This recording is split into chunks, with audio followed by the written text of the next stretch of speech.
Marketer of the Day, number 475. The 5 a.m. Miracle and the Free Time Formula.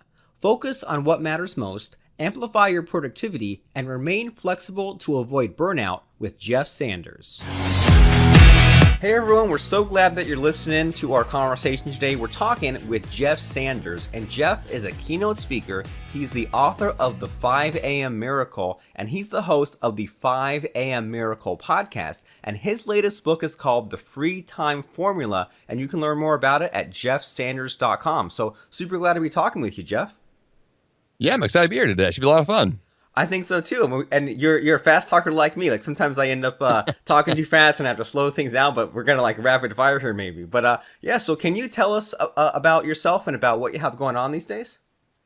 Yeah, I mean, you hit a few of those points there. I do have my 5 a.m. Miracle book came out 2 years ago. My next book comes out in a couple of months. And basically what I spend my time doing is thinking about productivity and how to enhance it. And I think that my first book was really all about how to get more done. And my next book was really about how to slow things down, which is kind of ironic for me because I'm a very type A go-getter kind of guy. And I love to do a lot of stuff. And so my current focus right now is trying to figure out how to get all the things done that I want to, but also make time for, the things that don't really get my attention too often, like taking naps or slowing things down or, just hanging out and not doing work. I'm kind of workaholic in that sense. So my season right now is all about figuring out how to, find the balance in my life. And it's going well. I'm having a lot of fun. Well, great. And I can definitely relate to both of those stepping stones, like the first stepping stone of getting your butt off the couch and being excited to start the day and getting a bunch of stuff done, but then getting to the point where, geez, I'm stressed out. I'm getting all these things done. Now maybe I slow things down, or now that I've tried all the rapid fire approach, now I can 80-20 things and remove what's not working and choose to take a break or choose to relax or choose to slow down because that's what I'm doing. That's not what's being decided for me. Yeah, exactly. I think that's kind of my focus has been figuring out what are those few things that get the most results for me and how can I spend my time on those few things. And then when I'm not doing those, stop working and actually put down all the things that I would like to be working on because I might have an endless to-do list. There's so much I could possibly be doing. And in the past, I always said yes to those things. And my next season I'm in now is really figuring out how to just say no to those so I can really get into the things that matter most. So how did you get that first season started? Like kind of going back a little bit to the idea of the 5 a.m. Miracle. I mean, what was your starting point with that? How did was life just a mess for you? Were you unproductive? Like, why was there a need for you to figure out the system and make this first book?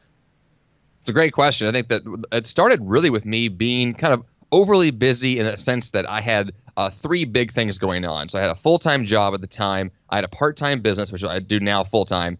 And I had a marathon that I was training for. And so in any given day, I was trying to work, full 8 hours at the office. I was commuting. I was building a side business. And I was trying to train and run every single day. And I realized this system is just crazy. I have no free time whatsoever. How does all these things fit together? And the answer basically at the time was, we'll just wake up early and go for a run and see if that will, carve out the time that I need. And at the time, I was not an early riser. I had no desire to wake up early. But I tried it one day and I loved it. Like absolutely fell in love with early mornings. And so I began to use those morning hours to run. And then I would go to the office and do my job there, then come home and work on the business. And the whole thing kind of had a nice little rhythm to it. Over time, as the marathon ended, I still used those morning hours to do important projects. So I'd wake up early and ask myself, what's the most important thing that I want to do today? And how can I spend at least, an hour or two doing that first thing? And that focus changed my entire life. Like I began to get so much done because I was addressing the most important things up front. And it was such a switch for me because for the longest time, I was just kind of waking up haphazardly. I was stressed out. I was letting things into my life that were distracting me from doing what mattered most. And so my entire focus with the 5 a.m. Miracle was asking that simple question of what is most important now and how can I wake up and address that first thing? And so some seasons that's, working out, and other seasons it's working out a business project. Others it's a personal project. Whatever it happens to be at the time, I will address that first thing. And it is a game changer if you don't do that already because it's such a powerful way to begin your day. And the tagline to the book and my podcast is to dominate your day before breakfast with the intention of saying when you get to the office that day, you've already accomplished something really important. You've already done something valuable. So then as the day progresses, you have that sense of accomplishment that follows with you throughout the day. And for me, that has been a way that I have lived now for probably the last 5 or 6 years. And it's truly amazing.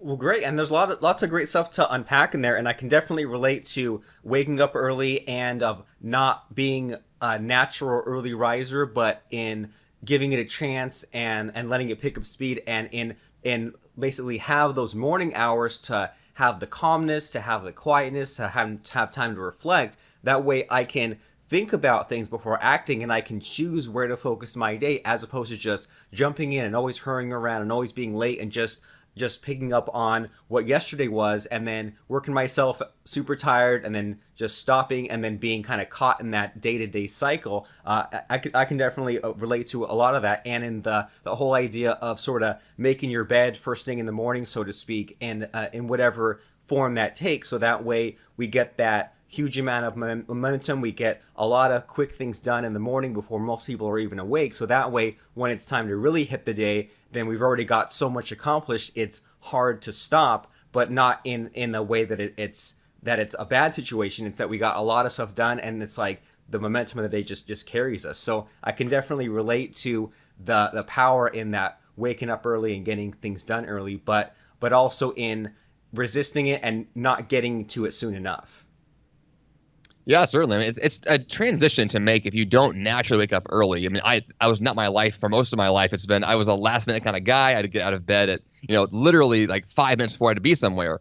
But to change that and say, I'm going to wake up, maybe an hour or two early and spend that time on something that's important, I mean, it is a mindset shift that has to take place. But once it happens and you see the potential and you get those results, and then you see what happens because of those choices you made, it's a reinforcing, habit that you really want to continue over time. And then you get, more amazing results from there.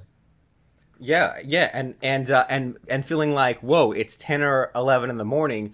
I've already got so much done that it used to take me all day to get to this point. Now I have like almost day number 2 begins around noontime. And so with this, it sounds like you kind of mentioned that. So it sounds like your morning time, or your that kind of quiet early reflection time, it sounds like it changes a little bit. Like sometimes you focus on your business or your health. Did I hear that right? Yeah, so it's seasonal for me. So if I have a specific goal that I'm working on or a big project, I will make that my focus. And so in my current season right now, with my next book coming out, my number one focus is that next book. So I'll wake up in the morning, and that's my first thing to address. What's the next major step that I can take to push the book forward, whether it's marketing or editing or whatever else I'm doing at the time. And so that's what I do first thing. And then later on in the day, I'll address the other things I'd like to do as well. But right now in this season, that's what I'm focusing on. And the next season, when it shows up, I will shift gears then as well. And I think that having seasons in that sense allows you to say, there's one important thing right now that matters most, and I'm going to give that my full attention right when I get out of bed in the morning. And if you do that, it's amazing how much faster that one specific goal gets accomplished, as opposed to saying, well, I'll get to it later today after I deal with that phone call, the text, the email, all the people in my life that are asking me questions. Like, there's so many distractions in the world and so much noise. You have to have a way to filter that stuff out to get to those very few things that actually matter to you right now in your life. And I have found that early mornings are the best time for that, because no one else is awake. It's your time. You can do what you want to do. And if you have even just a little bit of discipline in the beginning to get that started, you can get a whole lot done.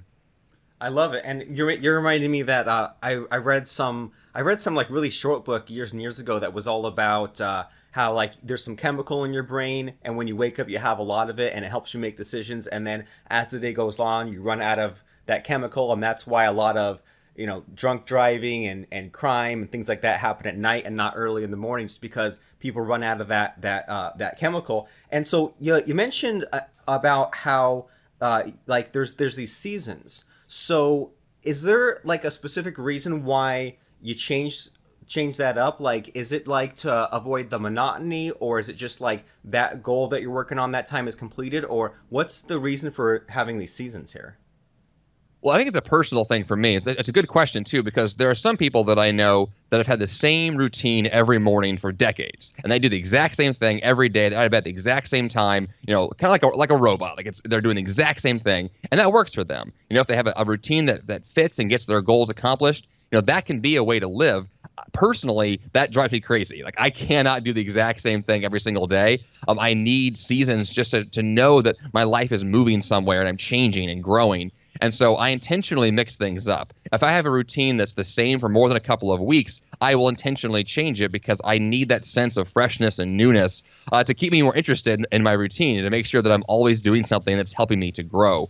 And so it's a personal thing. Whatever fits you best is going to fit you best. And you have to know what that is and know your personality type. But once you have identified that, the key then is to make sure that that is actually happening. And so you execute on whatever that is that you want to do.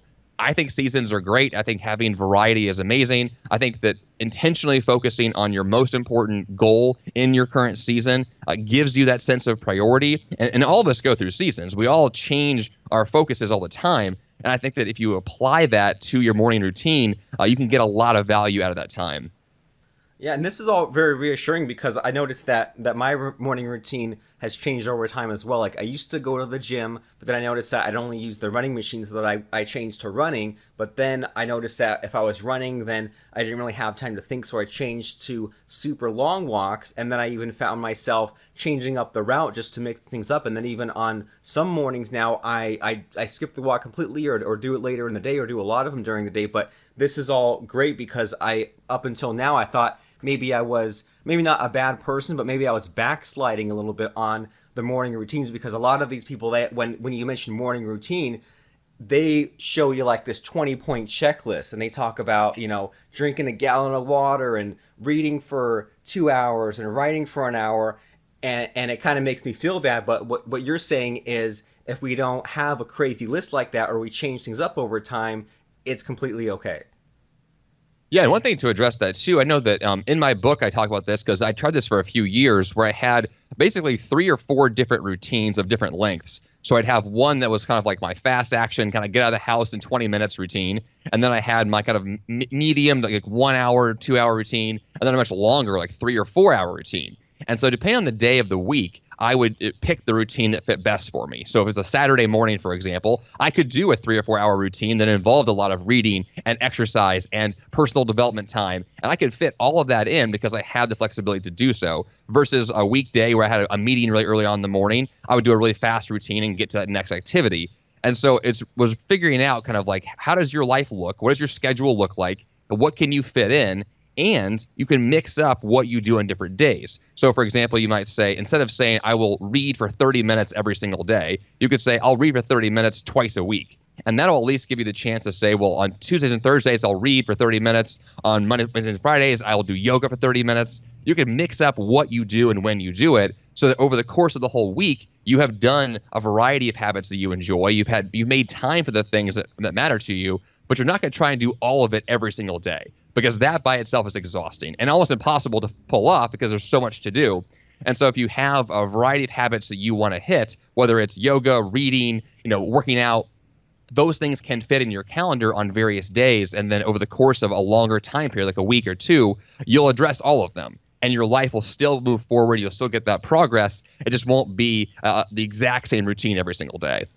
Interesting. So in a way, you have different templates depending on what else you're facing in that day to fit in the other things, so that way your morning routine doesn't take over your day. And this is great too, because for a while I had the habit of I'd wake up at 4 a.m. I'd make some bulletproof coffee that would give me enough energy throughout the day. But then these last few weeks I've been waking up more like 6 a.m. and not doing the bulletproof coffee, so that way I can actually cook a breakfast and enjoy the breakfast, because the routine I had for a while wasn't working. So this is great. So we can plug in different templates to do different activities or different lengths of time, so that way it's not just the same old monotony every morning.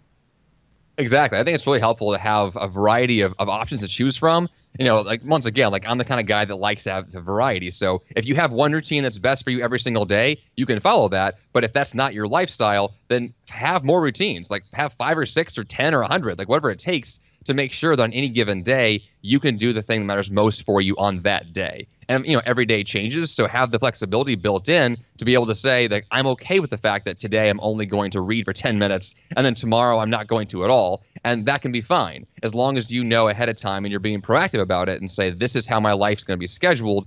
You can map that out for yourself in a way that still is flexible and addresses all the goals you want to hit.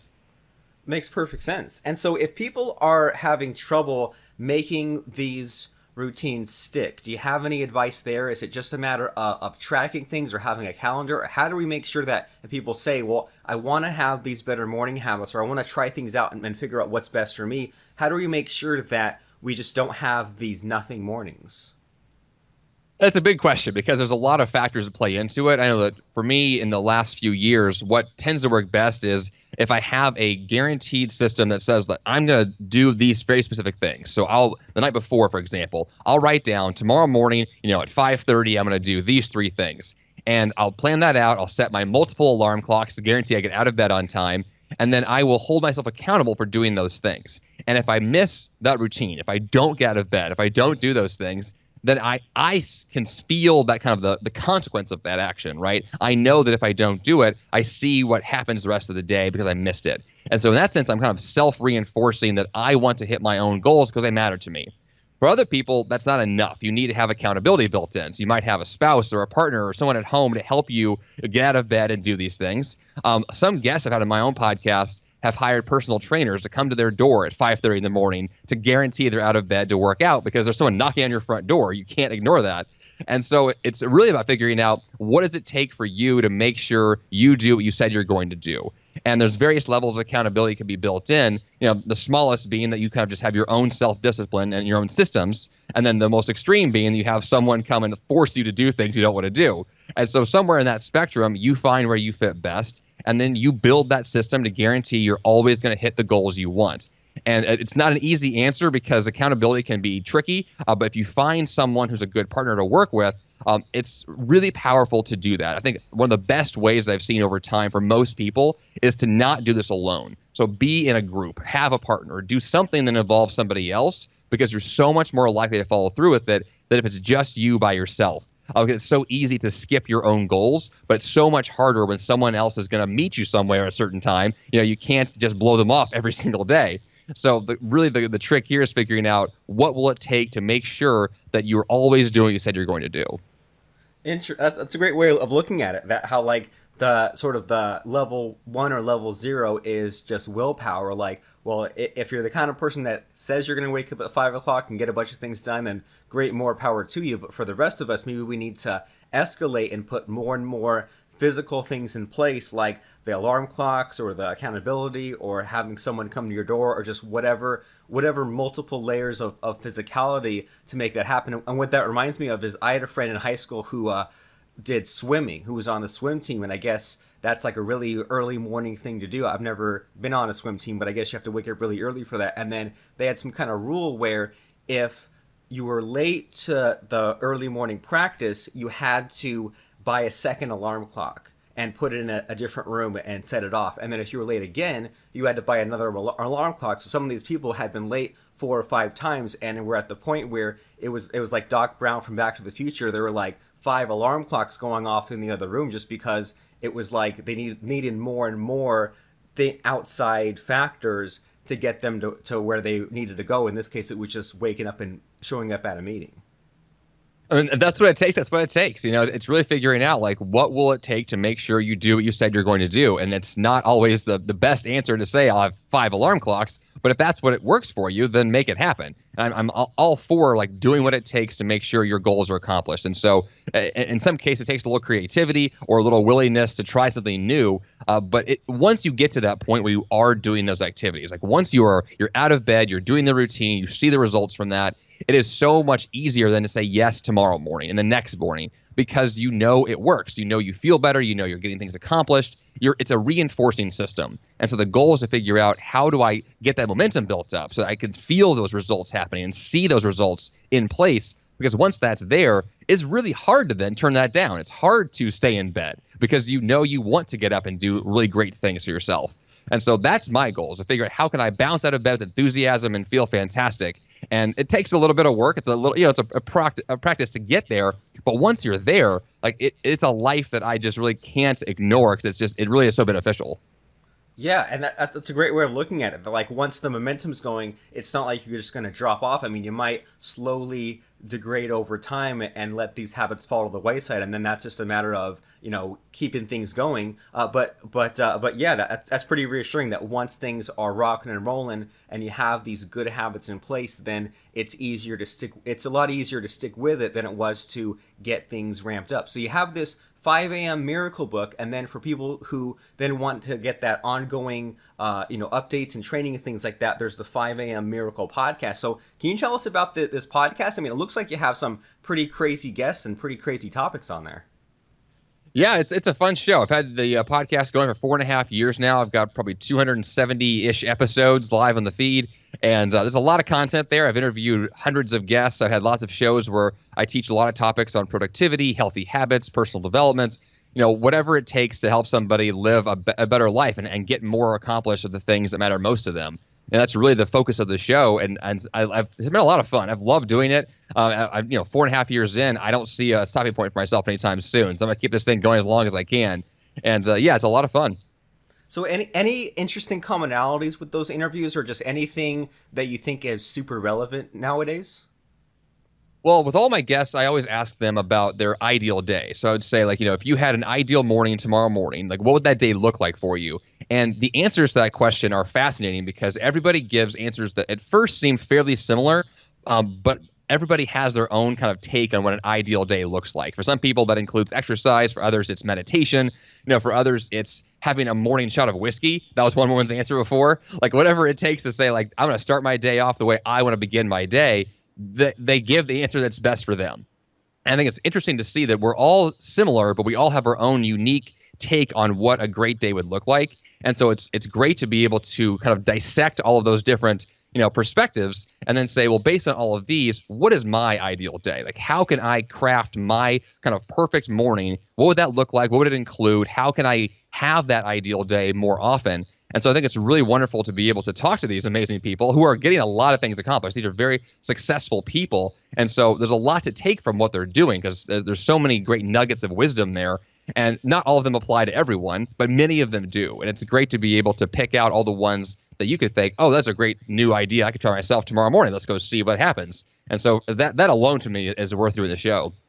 Yeah, I mean, it sounds like it builds the swipe file, so to speak, as far as possible things for the morning. Because, like, you can't just say, oh, well, wake up and figure it all out, have fun. But then you also can't say, well, here is exactly how Deepak Chopra does his day. There's somewhere in between. And so by hearing and looking at what other people do and kind of getting some ideas there and then experimenting from some of our own stuff, it sounds like we can flesh out a few of these daily templates and figure out what the middle ground is or what works best for us.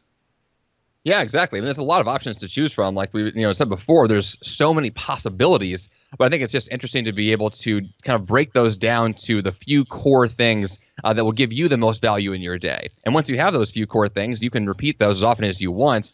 And then I think that for me personally has been most helpful over time. Like I know, for example, that if I go run on the trails early in the morning, that sets my day off in a way that nothing else does. So that for me is kind of like my ideal morning is going to the park, going for a run on the trails, and that makes my day feel so fantastic. If I do other things, I still feel good, but that I know for me is one really fantastic way to begin my day. And so if you find your core thing, whatever that thing is, you can do that as often as you want, and then your day is just set off that much better. And so I think it's so valuable to discover what that is and then be able to carve that into your schedule. And as far as this ideal day concept, does this extend past the morning? Do people say like what their entire ideal day is, or just what the best setup for it is? Yeah, I mean, the ideal day can fall into your morning routine all the way through your ideal week. I mean, I've got schedules that go out quite a bit in terms of how that morning routine will affect everything else that I do. And so, for example, if you were to set what I call kind of your FBOT, your focused block of time, I do those throughout the day. So I might have one early in the morning for my first, major objective, and then I'll have a few more in the morning hours. And so as each kind of focus block is completed and each major, task is completed, then I can see that progression going on throughout the day. And that will then affect what else is happening later in the week. And so if it's a good week and I'm getting a lot of stuff done, I can kind of shift my ideal week to be even better because now I'm going to be even more productive and doing the things that matter more to me over time.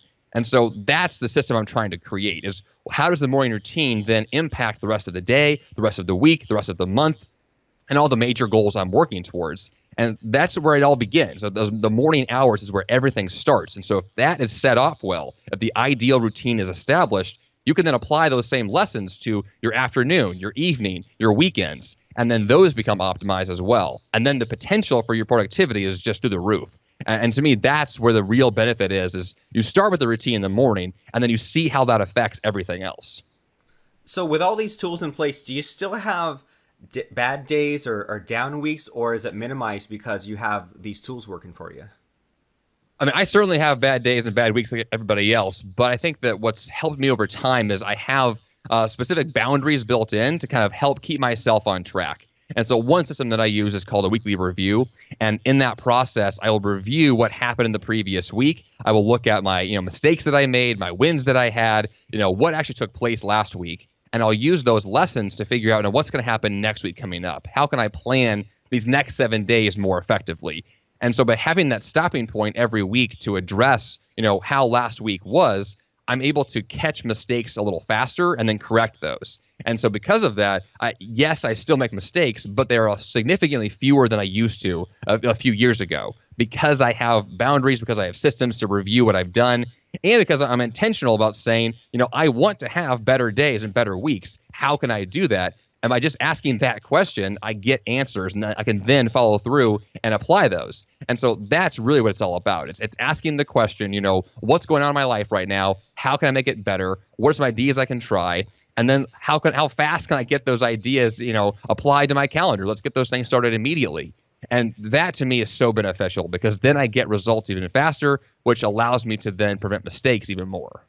Yeah, sounds like a greater level of awareness. So in doing this sort of self-examination, has it been painful in looking at the failures or the things that maybe weren't completed? And has it been also like difficult in enjoying the ups of your days as well? I mean, sort of. It's one of those cases where the more self-awareness that I have, the more that I can see the mistakes I'm making a little faster. And so I take it more personally than I probably should. So when I see a mistake that's happened or I look back at things I've done that I would like to have changed, I kind of get frustrated with myself because I feel as though, I can do better. I have a really high bar for myself, and I want to make sure that if I have made a mistake, that's not going to happen again. And so in that sense, like I'm emotionally tied to, my activities and my choices. And I feel that kind of emotional hit when I don't do something well. And so I'm trying to figure out how to prevent those as best I can. And it's not always easy, but it's important to be able to acknowledge those things and to be, willing to look at your life honestly, because that's the only place you're going to have to grow from is your honest look at where you currently are. And when you have that, then you'll have the tools to be able to move forward and actually get real progress. And that's always my goal, not to lie to myself, not to, cover it up, but to say, here's where I am realistically, and here's how I can improve from here. Yeah, that makes a lot of sense because if you're in denial, then you're basically working off of incorrect information. And so you have the 5 a.m. Miracle, you have the 5 a.m. Miracle podcast, and then you have this new book coming out all about the free time formula. So can you tell us about that? Yeah, so the free time formula started actually about a year ago when a publisher asked me to work with them on a new book, which I was excited to do. And they asked me, what would the topic be?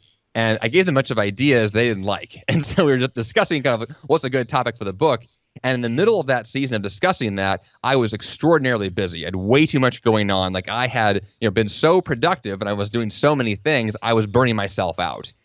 So much so that I ended up with a stress-related condition, found myself in the ER. Like it was a really big, just like catastrophe that was happening. And so I talked to my publisher about this, and I was like, listen, I've got a great topic for the book. I'm the best case example for this because my life just kind of fell apart, and here's how I'm going to build it back together. And so that became the topic of the book, is how to take the type A, high achieving, too much caffeine drinking personality and turn that into, a life that's more well balanced, where you are getting what matters most done, and you have time to relax, you have time to see a movie, time to hang out with your family, you have time to live, and also be able to say what mattered most was also accomplished at work and with my goals. And so the book is, yes, it's about free time. It's about how to have more free time, but under the guise of saying, because you identify what matters most and those things got done, now you have the flexibility and to be able to choose more often what to do with the extra hours you now have. And so the goal is figuring out what is that ideal for you? What does that balance look like? And the book addresses in a variety of ways how to make that happen. And for me personally, it's been quite a journey on my own to get there for myself. And so having to kind of live through that and then talk about those examples with my own life in the book has made it, it's very personal for me because I'm living through it right now myself at this very moment. But being able to then share that with others to say, here's how you can craft your life in a way that has more balance, that has more flexibility, and that allows you to do what matters most to you without being burned out, without the stress. It's a difficult place to get to sometimes if you're overly busy and you have too much going on. And that's the point of the book, is to say, I know you're busy. I know too much is going on. Let's address that head on. Let's figure that out. Let's cut some stuff out of your calendar, and let's make the space for what matters most to you right now. And it sounds like the way you describe it that, first of all, like focusing on what matters most sounds great. Having that flexibility sounds great. Avoiding burnout sounds great. But it sounds like there may be some emotional things to unlearn, because I can definitely relate to sometimes I'll be like, well, I really want to get this project done by Saturday, when more realistically, Wednesday would be better. But if I push myself, then that clears up time to focus on other things. And I had to have when I had gotten a business with my business partner, he had to tell me, why don't you like take the weekends off sometime? And I'm like, okay, I'll take Saturday off and I'll spend all Sunday doing stuff. And he's like, no, take all the weekend off, so that way you can have that time to reset and you're not always running around. And even like, some of the things like you mentioned, like choosing to go see a movie in the middle of the day just to change the channel, so that way we're not just like basically like hyperventilating or trying to be a perfectionist. And so, do you have any, as we're writing this down, do you have any quick like tips or tricks or things from that book to just to kind of unlearn some of those, the workaholic tendencies? It's a great question. I think that really does address kind of the number one thing that I talk about in the book, which is cutting the nonsense. And so when I say that phrase, cut the nonsense, what I mean is all that stuff on your calendar that you already know shouldn't be there. And I say that because we all have those things. We look at our calendars, for the next couple of weeks, we can see there's a lot of stuff on there we don't want to do. And we're not a fan of it. It's not a good use of our time. And so the question is, well, identify what those things are and then ask yourself, how can I get rid of those things as fast as possible? So I look at my own calendar, I ask that question, like, what is the nonsense? What can I cut? What can I postpone? What can I eliminate forever if possible? And by doing that, I automatically will free up more time. And then that freed up time can be used for things that matter more. And so even right now, my current calendar, I know I have things on there even today that I would like to kind of rearrange. A calendar is a big puzzle to figure out, but there's always stuff to remove. And that is the most important place to begin, because that is the first and best way to actually give you tangible time to work with, so that the rest of the things to move around is that much easier to do. And it always begins there. How do you get rid of what does not matter? And then from there, you can address other things like, what is my current season? What is my most important objective right now? But before you even get there, I think that just like taking some time to look at what can I cut as fast as possible will give you such a big win right off the bat that you're going to have that sense of enthusiasm to continue that process to figure out how to make the calendar even better. And that to me is a lot of fun. I love that process, because then I feel like, oh, I just freed up 4 hours on a Wednesday afternoon. What could I spend that time doing now? And then all of a sudden I can fill an important project in that time slot. And then that thing gets done, and then I feel that much better. And that's really the important part, is being able to make those kinds of choices. But you can't do that if all of your time is booked up. If there's no flexibility, if there's no margin, if there's no free space, you don't have the ability to make those kinds of choices. And the entire point of the book is to give you that power, to say your time is your time. How can you grab control of it in a way that up to this point you have not been doing as well as you could? And I know that's the case because we're all in that boat. We're always too busy. There's always too much to do. And so we have to be very intentional about what we're saying yes to. And the yeses should be very few, and the nos should be very plentiful. And if that's the case, your calendar is going to be so much more friendly to use and fun to work with. I like the way you put that. So basically, you're optimizing that calendar and removing the the stuff that doesn't matter and replacing it with things that matter more. And so, was there anything that jumps out at you in that calendar that was difficult to give up, or maybe took a while to finally take the leap and remove that thing from your calendar? It's a great question. Actually, I just made a switch from that a week and a half ago. I've been doing my own podcast every single week for 4.5 years. That's literally 234 weeks in a row with missing 0 weeks. So I literally had a podcast episode come out, 4.5 years straight. And as much fun as that's been, it's exhausting to do. It's a lot of work. Podcasting is, a challenging thing to pull off. And so I switched to doing a podcast every other week. And so that alone freed up time for me every other week to have more time on my calendar for other projects that I want to work on. And it was hard to give up because I'm emotionally attached to my show. I love podcasting in general. But to be able to say, there are other projects that need my attention. There are other goals that matter to me. How can I ensure that those things get the time they need? And so I had to make that decision. I made that cut and said, I'm going to scale back my podcast production, and that frees up in my calendar about a full day's worth of work. And so that's a full day every other week that I get back to then work on other projects. And so that's been a focus for me. There's other things I know that I'll be cutting next year, and I'll continue that process of refinement to ask those questions. Where am I going next? How can I remove what's in my way to get there? And sometimes that's a hard decision. Sometimes you're emotionally tied to those things you need to let go of. But those are usually the things that matter the most and need to get cut the fastest, because that's going to give you the most leverage to move forward.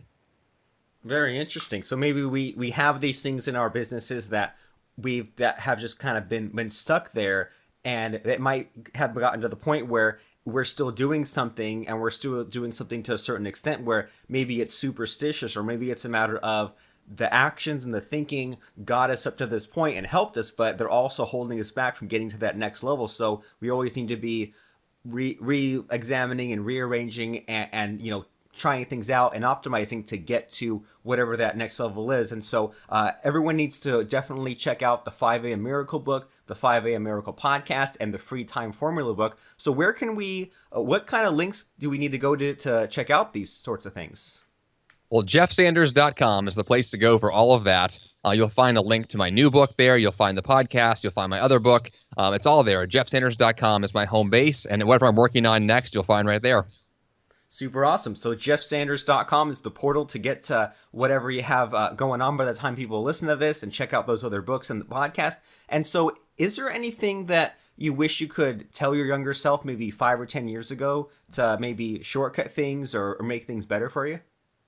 That's a good question. I think that the best answer I would give myself is stop wasting time on the little stuff. And I say that because I'm the kind of guy that, as a type A productivity guy, I like to check boxes. I like to feel productive, but feeling productive often just results in being busy. And busyness does not equate to results. Most of the time, busyness just equates to overwhelm and stress and feeling better, even though nothing actually got accomplished. And so that's a personality quirk of my own I've had for my entire life, and I'm still working through that. But I think that if anything, if I had addressed that more head on years ago, I would have shaved off years of nonsense work that I spent time on, of projects that went nowhere, of little, tweaks to my website that meant nothing to anybody, just small stuff that took a lot of time that ultimately was not going to push my goals forward. And I think that if anything, my life today is more along the lines of asking the question, what is the big goal I'm trying to achieve, and what is the absolute fastest way to get there? And that almost always involves only a couple of steps. And everything else that I might want to work on is a distraction to doing those few steps. And that's what I'm trying to get to now is what is the big thing, and how do I get there as soon as possible? And that alone has revolutionized my entire life, my business, everything I'm working on. And if I had done that years ago, it would have been a big, big deal.